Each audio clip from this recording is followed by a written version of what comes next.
So this is going to be a talk about the subject of Bach flower remedies.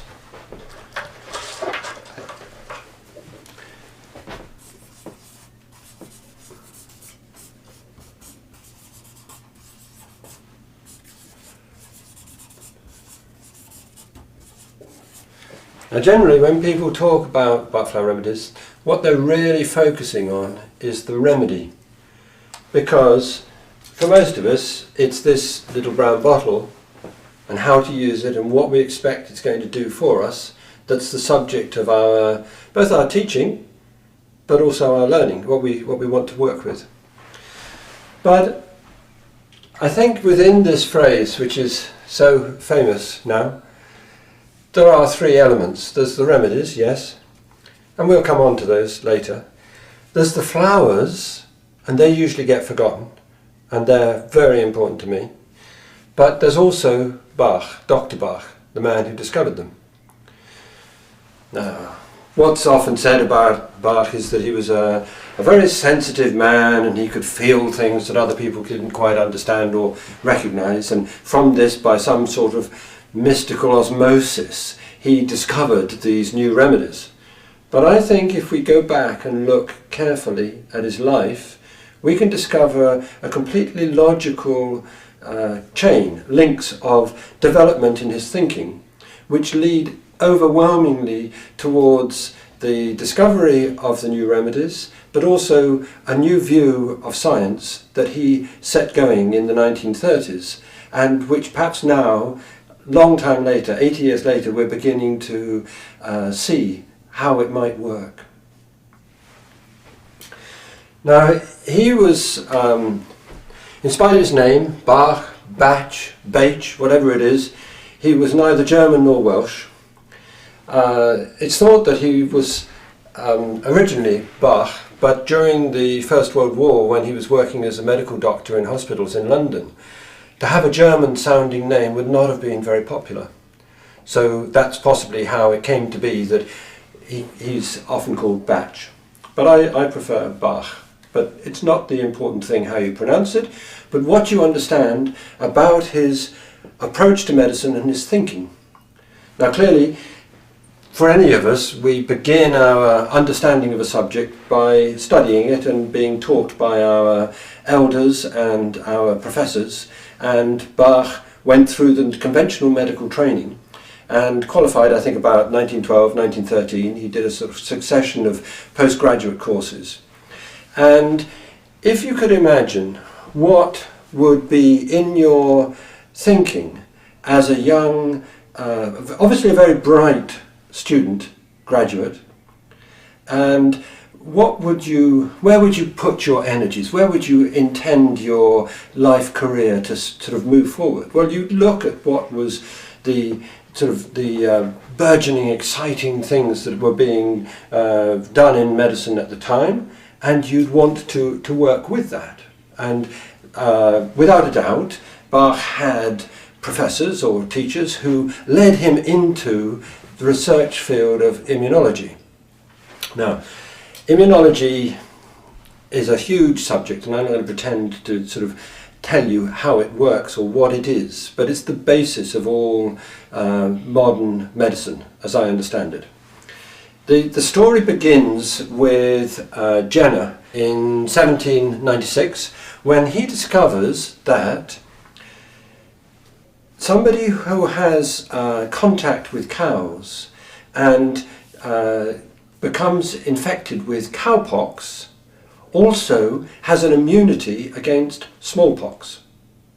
So he did really a very, very revolutionary stage of development, which was to make a vaccine which you could inoculate somebody with or vaccinate them. The word vaccine comes from vaccinia, which is the name for cowpox, or part of the name for cowpox. And when somebody is treated with this attenuated version of cowpox, they no longer get smallpox, because the immune system has learned to read the message of the infective process, which otherwise would give rise to illness. Now, this is the beginnings of the vaccines, development of vaccination, the development of a whole process of immunology. a century later, you have a series of vaccines being developed for the great sort of problem illnesses of the time. And I mean, most of us have heard of a Petri dish, and it's worth just illustrating this process, because there was a young researcher called Petri who worked with Koch, and what you do with a Petri dish is to create a sterile sort of medium, which is agar-agar, and into that you drag a needle which carries the solution of the bacteria that cause an infection, and you culture this and grow it. This process of culturing a material is how you research what will kill that or what will act upon it in a way that kind of, and we're still basically doing the same thing with pathology and tests today. Going back to Bach as a young doctor, what would be more likely than that he'd begin the process of research, and this is indeed what happened with him.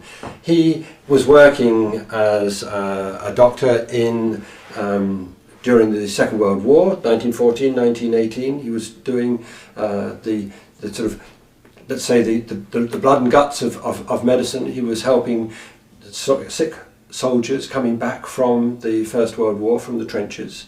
But also he began research, his own research work. And what he began to research was the intestinal flora of the gastrointestinal tract. What does that mean? Inside of each of us there is a continuous, a continuous envelope. Inside of each of us there's a continuous envelope which is from the mouth through to the rectum, more or less closing in different places as it goes through the stomach and from the small into the large intestines and so on. And that what actually happens inside there is a completely different world. There are millions and millions of bacteria and different, what are called flora, oddly enough, flowers, that act upon the process of digestion and the metabolism of any animal, any mammal. Why Bach started with this is a strange and curious question, except I'm sure he must have been given that as a project, because nobody thought that these had any particular significance. They knew that the populations of these bacterial flora rose and fell according to the varying types of person, but also the health of the individual. And what Bach's research began to show was that there was a link between the populations of these different bacteria and the type of flora which were present in the gut. Now, it's a bit of a stretch to kind of see, well, how is this going to be relevant to flower remedies and what I might think about my health and my psychological state? Well, it's a story, so let's take it a step at a time. The process by which he worked and discovered which type of bacteria were there was to use this Petri dish, not one, but hundreds and hundreds of them, and to culture the bacteria on this agar-agar solution. What you have to do is you draw some of the, it's called an emulsion, I think, but that doesn't really matter, but from the stools of the person. So an individual, you have to take a fecal swab. It's quite basic, this kind of stuff. And you put it in a flask, you mix it up, get a bit of water with it, but in the feces you will find traces of the bacteria that are part of the person. It's no use saying, I'm me and the bacteria are somebody else. No, the bacteria are part of us, that we are completely united. If we didn't have the bacteria, we're dead. We just couldn't do anything. So there's a huge world of discovery and, of course, invisible, all of it. So with this, he would take this fecal swab and culture the bacteria so that they grow after 2 or 3 days in a warm oven. These begin to grow, and of course you can't really say too much about them. You do it in 3 places like this so that actually you get less and less of the original material, and the first one grows more densely, and then the third one, this is the one that you count. You then put it underneath a microscope. You identify which kind of bacteria is actually there so that you can classify it, and you see how many are there. So it's the presence of a particular bacteria and the numbers. And Bach began to classify these actually into 7 different types. We'll come to that in a moment. His thinking, the development of his ideas, as far as I can understand this, because we haven't got a great deal to go on in terms of information as to what was he thinking, what was he doing. I mean, his earliest essays date to 1920, so this is a period, 1914, 1918, you know, in the 5 or 6 years before that he's doing this research, and we're somewhat guessing.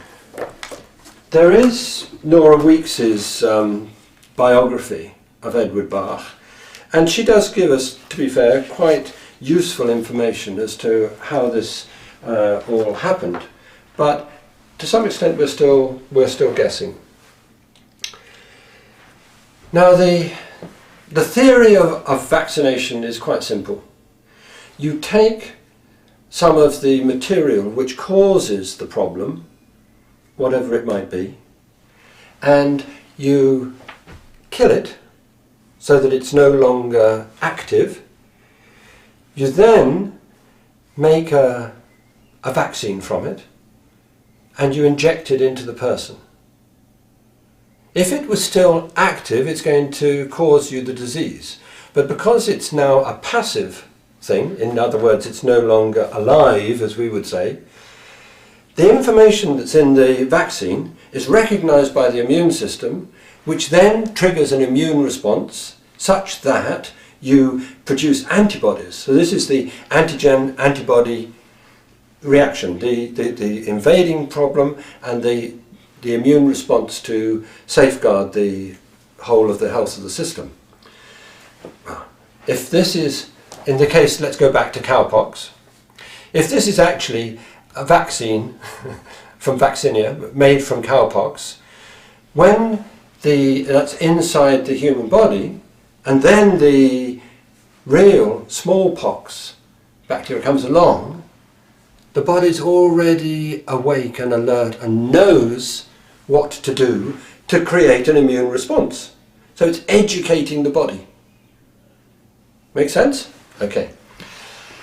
If, in this case, Bach is working with his bowel flora, he thinks if we make from this sample a vaccine, just as you do in normal immune medicine, immunology, if you make a vaccine just as you do in conventional immunology and inject it back into the patient, what may happen? That's, in a strange way, it's, to us now, this is a kind of a weird sort of an experiment, because it's like, how would you like some of your disease and just push it back into you and see what happens? But this is apparently what was done, and the extraordinary thing is, he discovers that this triggers a health response in people who are chronically ill. Now, I'm not a medical doctor and my understanding of these things is fairly limited, but I do know that from this, Bach created 7 nosodes, right?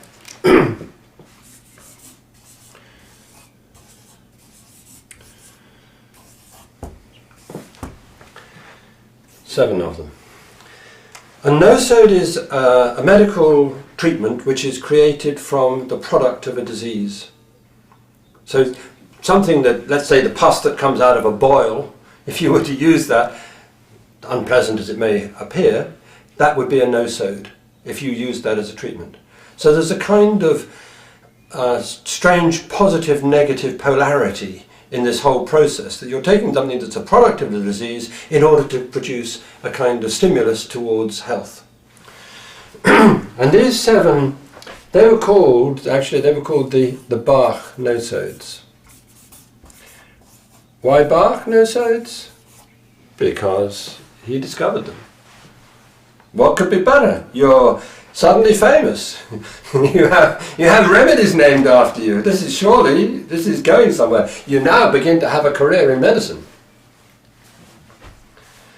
And the very interesting thing about this is that Bach was beginning to treat people who had chronic disease. So his patient group were people who, I suppose essentially, contemporary medicine in 1915, 1918 had given up on them. Nothing else was considered possible.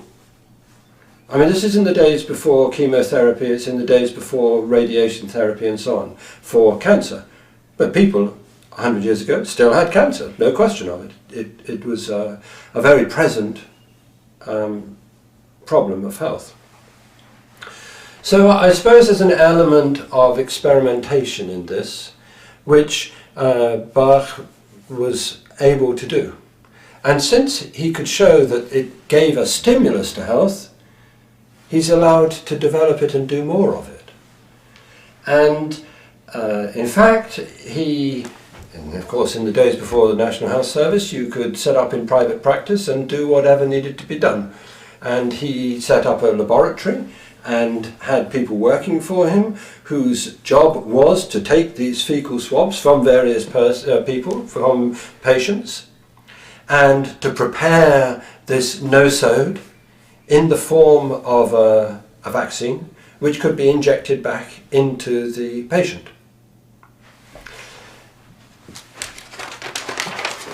I think it's worth going back a couple of stages, so probably we need to kind of reorder this in the sequence. But let's go back for a moment, or just for a moment, let's think, what is the gastrointestinal tract? Really, all of us are no more than a hollow tube. This here is the mouth, so let's give this person a bit of a face. That's the top end, this is the mouth, and this is the bottom end. I mean, just so that we know we've got shoes.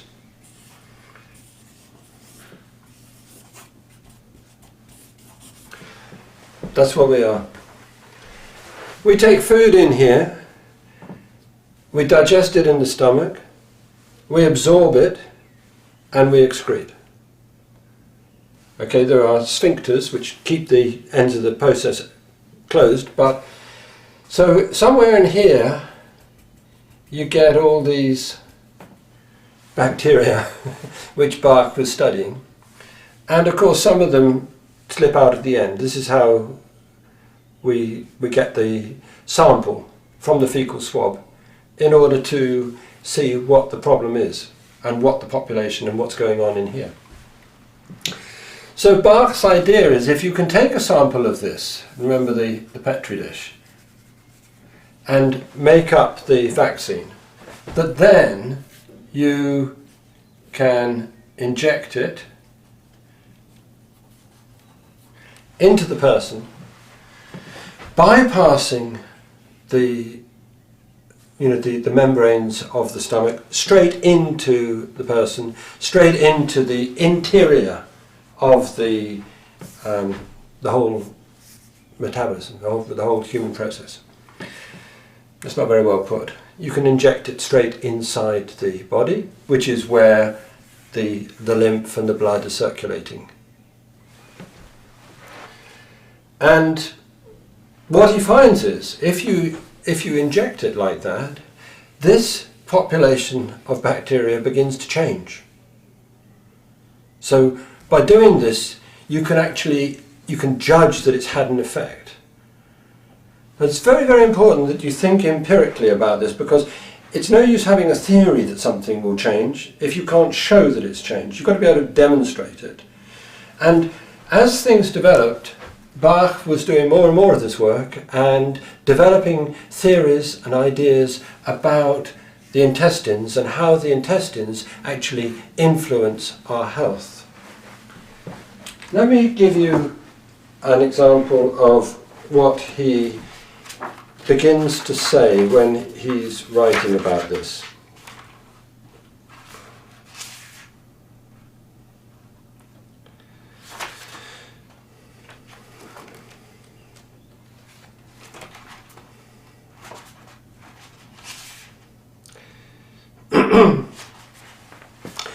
This is a paper written, it is a bit later, 1924. He says, intestinal toxemia is no new subject. For the past 100 years, an enormous amount of work has been expended upon it, both medically and surgically, in an effort to counter its ill effects.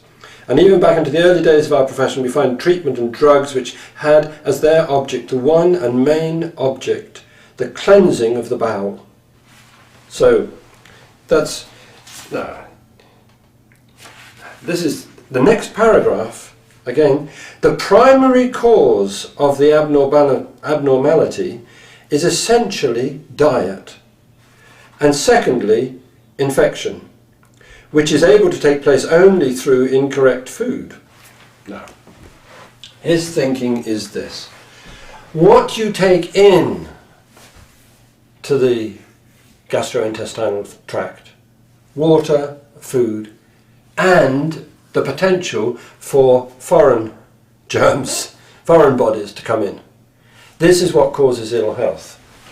So, we have another colour now. There's the bacterial flora, but also can come in here, whatever it might be. If this is E. coli, if this is Salmonella, it's easy to see what happens. We know we get a stomach upset, that's what we say. So we get ill. And Bach is studying this, the way that this works in relation to people who are chronically ill. Now you'd have to wonder why he does what he does. But there's a key thing in this whole experience which is absolutely essential to understanding Bach, which is to say that in 1917 he himself was diagnosed as having cancer. And so that immediately gave a focus to his research and his thinking and his interest in the whole process of health and disease, because now he's the subject of discovery. We don't know very much about how this happened, what caused it, or why he survived it, except to say that later he writes about this and he says, if you're happy and you're fulfilling your life's work, then you're likely to be in better health or in good health. So he begins to link actually the emotional state of the person with their potential for survival. And this becomes very important when we study Bach's developmental thinking and how he comes to look at other things. There's various other stages in his story which are particularly relevant and have a particularly strong impact on his thinking. And one of them is the day, the moment, the year when he meets Samuel Hahnemann and would have read his Organon, which is the absolutely sort of seminal work for homeopathy.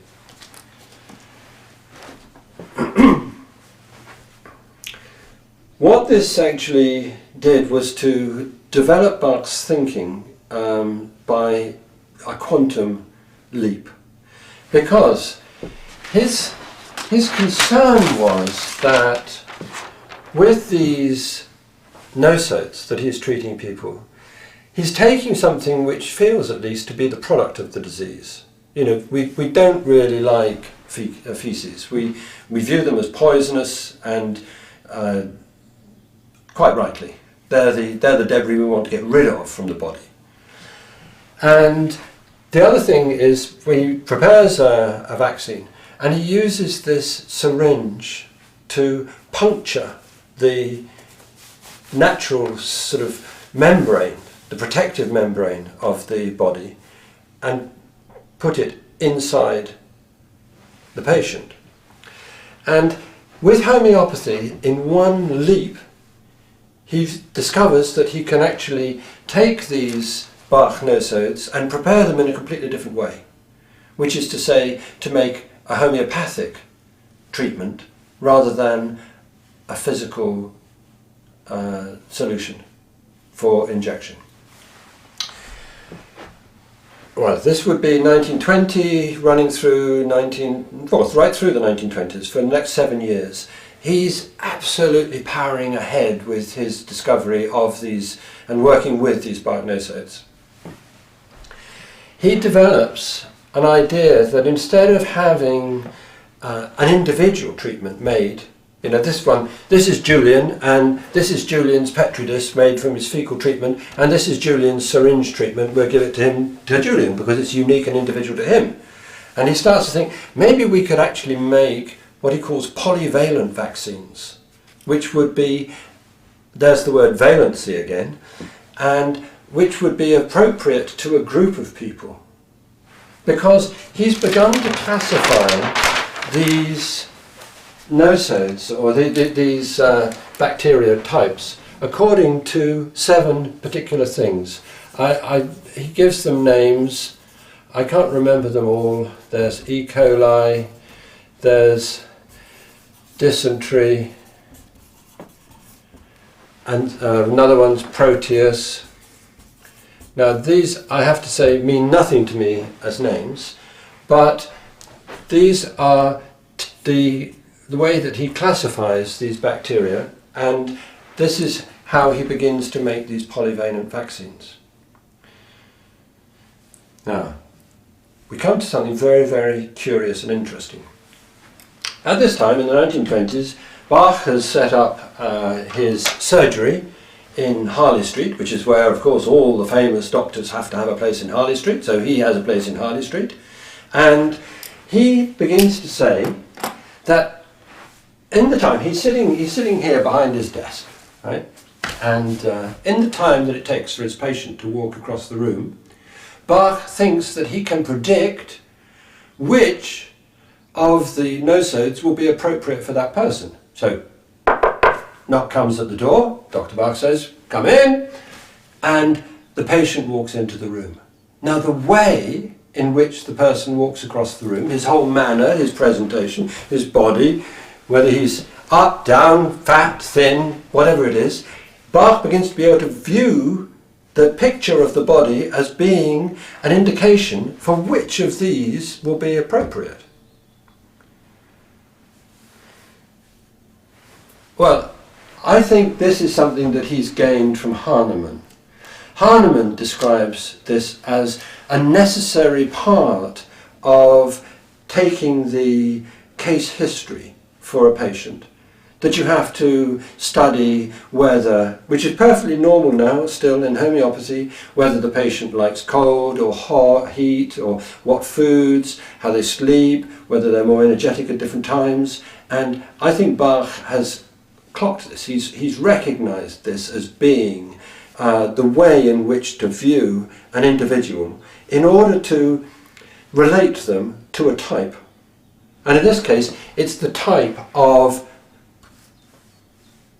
nosode that's going to be appropriate. I don't know if we can do this just in this situation, but let me show you a little bit of what it means. Because if I say to you, will you come and stand in front of the camera, the way that you stand, the way that you're sitting, is going to actually indicate, it's like the gesture of the person. Let me show you. I mean, some people sit like this, some people sit like this.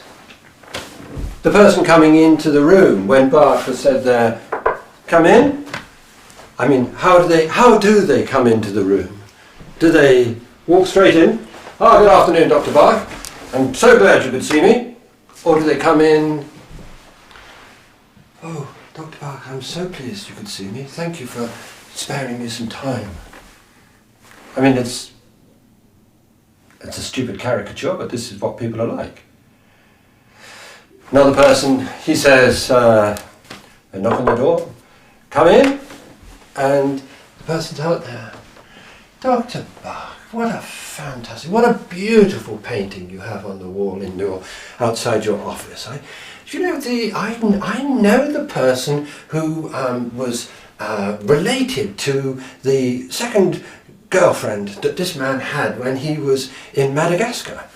Did you know I was in Madagascar, and it's a very interesting story. Where have you been? You come in for a doctor's appointment. I know, but this is so interesting up here.